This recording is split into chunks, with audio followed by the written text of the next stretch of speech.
Daily current news में इस वक्त की खबर है। कॉर्बेट टाइगर रिजर्व में पक्षी सर्वेक्षण। हाल ही में कॉर्बेट टाइगर रिजर्व में एक पक्षी सर्वेक्षण किया गया। ये सर्वेक्षण वर्ल्ड वाइड फंड यानी WWF India, tiger conservation foundation और विलेज वॉलंटियर प्रोटेक्शन फोर्स की 62 सदस्यीय टीम द्वारा किया गया। सर्वेक्षण 20 से 23 जून के बीच 135 वन मार्गों के 540 किलोमीटर को कवर करते हुए किया गया।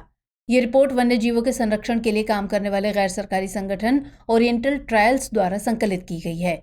इसका उद्देश्य पक्षियों और उनके संबंधित आवासों की बेहतर समझ प्राप्त करना, ताकि बाघ रिजर्व में पक्षी व अन्य प्रजातियों की आबादी की जटिलता को समझा जा सके। सर्वेक्षण पक्षी प्रजातियों को रिकॉर्ड करने के 2 तरीकों यानी पॉइंट काउंट मेथड और ट्रेल मॉनिटरिंग काउंट मेथड का उपयोग करके किया गया।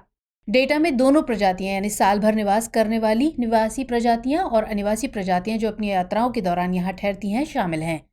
इसके तहत रिजर्व में 2 गंभीर रूप से लुप्तप्राय, 4 संवेदनशील व 2 लुप्तप्राय प्रजातियों सहित लगभग 275 पक्षी प्रजातियों की गणना की गई। इसमें IUCN की सूची में गंभीर रूप से लुप्तप्राय मानी जाने वाली 2 प्रजातियां अर्थात सफेद दुम वाले गिद्ध व लाल सिर वाले गिद्ध शामिल हैं। सर्वेक्षण में 4 कमजोर पक्षी प्रजातियां ग्रेट हॉर्नबिल, ग्रेट स्लैटी कटफोड़वा, ग्रे क्राउन प्रिनिया और रिवर टर्न शामिल किए गए।